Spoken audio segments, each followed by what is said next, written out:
Hello and welcome. In front of us is a J&B VL3 aircraft that came as part of the flight sim package when it was released, and you're probably wondering why I'm showing you this. Well, somebody has looked at this aircraft and thought, nice aircraft, I wonder what would happen if we turned it into a racer. Well, I'm about to show you. Well, the answer is this. This thing is an absolute beast. It's obviously a work of fiction. There's no real aircraft that exists other than the VL3. But don't let that put you off. I'll give you a rundown of what's changed. Basically, it's taken on the shape of the VL3, but everything is completely different. So the basis of this aircraft is the Pratt & Whitney 850 horsepower PT6A 42A turbine with the 6-bladed 6-foot constant speed composite MT propeller. It has a service ceiling of 31,000 feet. Now that needs to be amended because when I tried that earlier I got it to 43,000 feet and it still wanted to climb. It has a range of 1,200 nautical miles at 320 knots. The fuel tanks, the fuel tank selector, instead of just having a left and right, it now has a both, so you can select both tanks at once instead of keep switching over every 15 minutes from the left right. It has a pressurized cabin. It has upgraded internal fuel tanks. There's two 50-gallon fuel tanks inside the fuselage.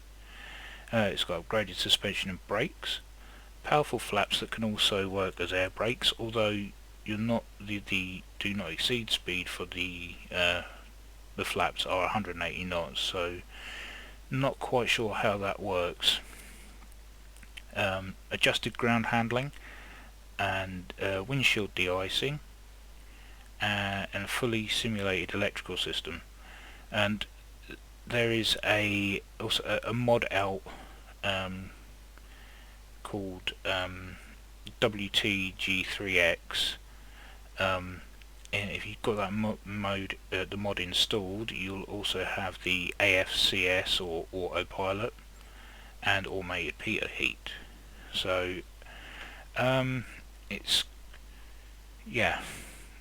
trust me, it's a bit fast on the acceleration on takeoff, but if you know how to handle the aircraft and not go full whack on the initial rollout, you'll be fine. But instead of talking about it, I'm going to jump in the cockpit. Right, so here we are in the cockpit, and today we are sat at EGXH, which is RAF Honington in Suffolk, just outside Bury St Edmunds.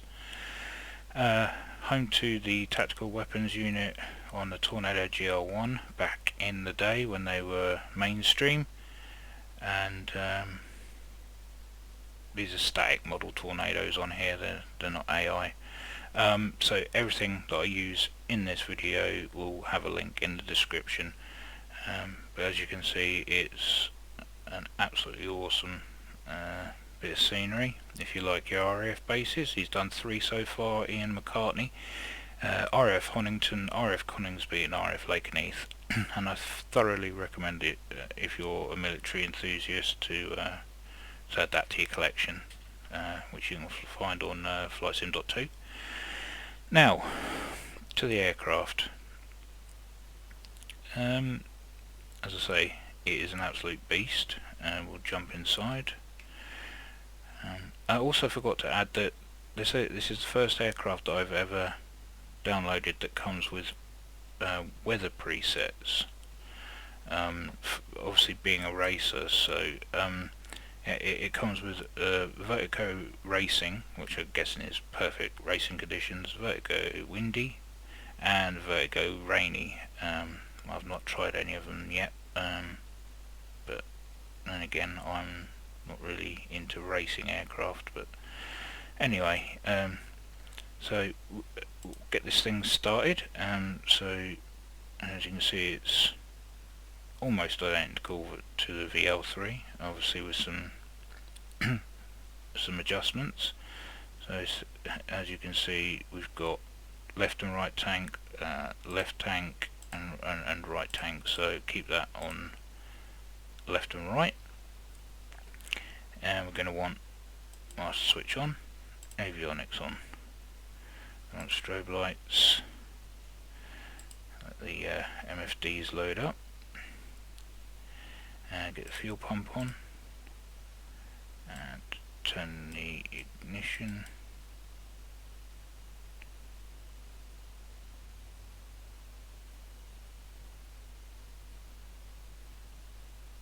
And it's alive. Right, next we will want to make sure the throttle's in idle, make sure the parking brake is on, which it is. The trim's already in neutral, fuel valves like I've already done there. Alright, the turbine ignition, so you're going to want to turn that on and then off. Wait for the turbine to spin up, stick on the landing lights, and that's it pretty much. We're good to go. There's your flaps. You've got 3 stages: gear, comms, squawk, all your engine warnings and oil warnings, low fuel. So yeah, it's a pretty good glass cockpit. Not quite used to them, but you could load the map. Obviously you can zoom in and out, and it's touch screen as well as fiddling with all the knobs and stuff. You can choose your active flight plan, or you can go to procedures. You can also set up your frequencies and things like that. So yeah, it's quite cool. So we'll go back to map. Obviously here you can set up whether you're on VOR1, VOR2, NDBs, and GPS, so it'll tell you where to go. So yeah, I mean, if you know how to use all of this, then it'll be a piece of cake. So yeah, we'll get the parking brake off, and it is off. Just make sure we've got everything going. Right, okay, so we can start taxiing. This thing is pretty quick on the ground, so you need to be a bit wary about it. So I'm going to speed up to the takeoff run.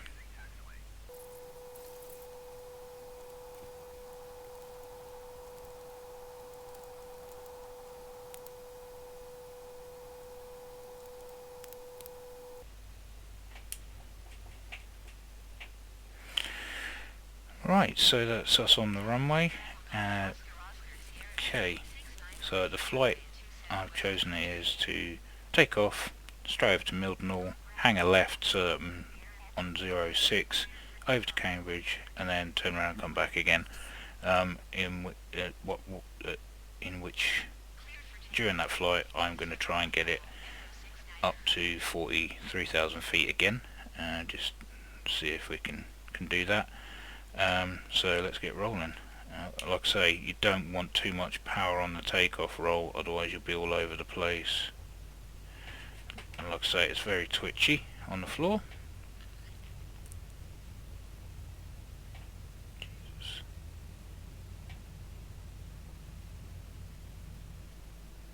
Okay, we're up, brakes on, gear up. Alright, full throttle. flaps up, trim out. Apparently you can go do a performance takeoff in this, so let's see. It's got an auto torque limiter, so you can't destroy the engine. Okay, bye bye Honington.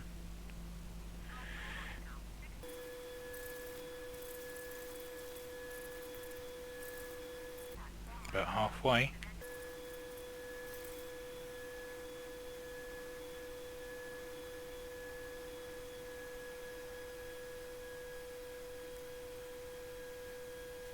Okay, reaching 43,000 feet. Boom, hit it. We're on 95 knots. So let's bring it back down to terra firma as I'm getting away from my flight plan.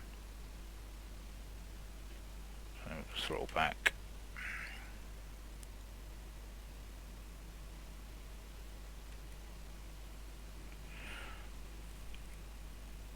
And that's Water Beach on my nose there. Cambridge is to my 11 o'clock, just below that cloud there.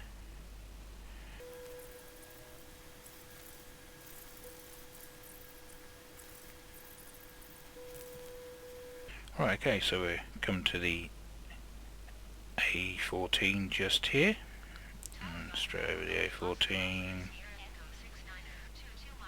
over Newmarket Road, and here we go. What I'll do is I'll head out towards Addenbrooke's Hospital, where if you see the news today, a United States Air Force Osprey decided to land on the air ambulance helipad, and then when it took off, just obliterated it. So yeah, check that out on the news. That's quite impressive to watch. Okay, I'm about close enough to where Addenbrooke's is. Train station. Yeah, so Addenbrooke's is just there.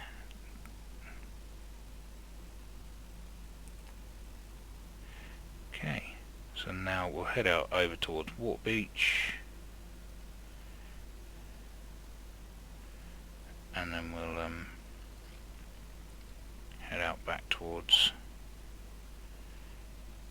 Mildenhall, and then we'll go back to Honington. So we'll speed the flight up.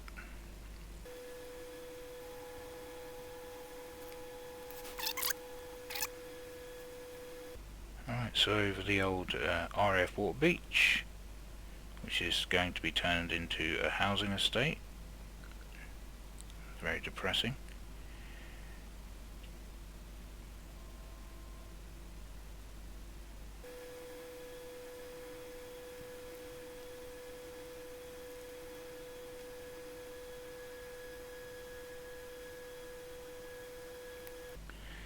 Right, so there's RAF Milton in front of us and RAF Lakenheath just beyond that.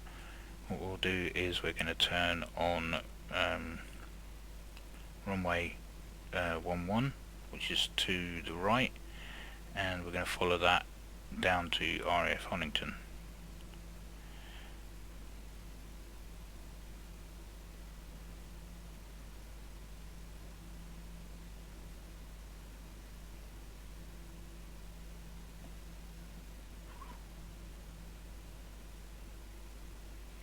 I forgot to add that this aircraft has a +18 -8 G. Obviously very unrealistic, but at the same time I don't think you're really going to exceed those speeds unless you're really thrashing it around.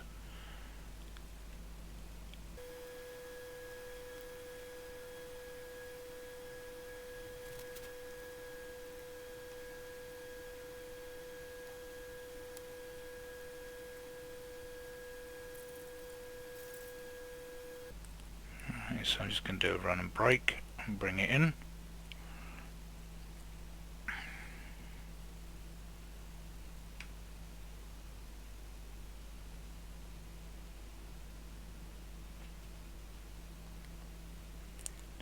side wind going on here.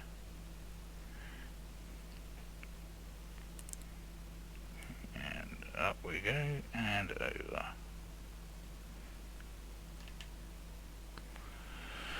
Okay, throttle right back.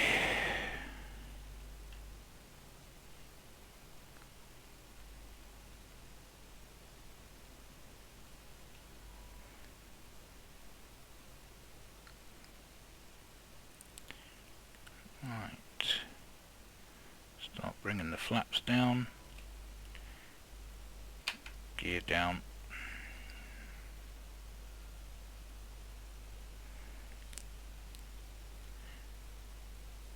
Okay, so we're on stage 2 at the moment.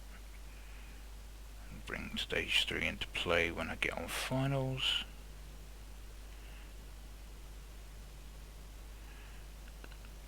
And I hope that I've shown you that it's very stable, it's very smooth flying, it's easy to fly.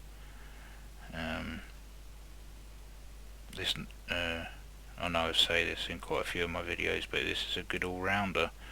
Not as aerobatic as you would think, but that's not what it's built for. It's built for speed. I can imagine going through the Mach loop in this. That'd be quite fun, or even doing some long distance navigation in it with a couple of other people. That'd be a good giggle. So yeah, it's got a lot of potential, and I hate this. It's one thing I keep getting every time I come into land at Honington is to go around again, and there's nothing here. So I'm going to ignore that. I'm coming down on 2.7.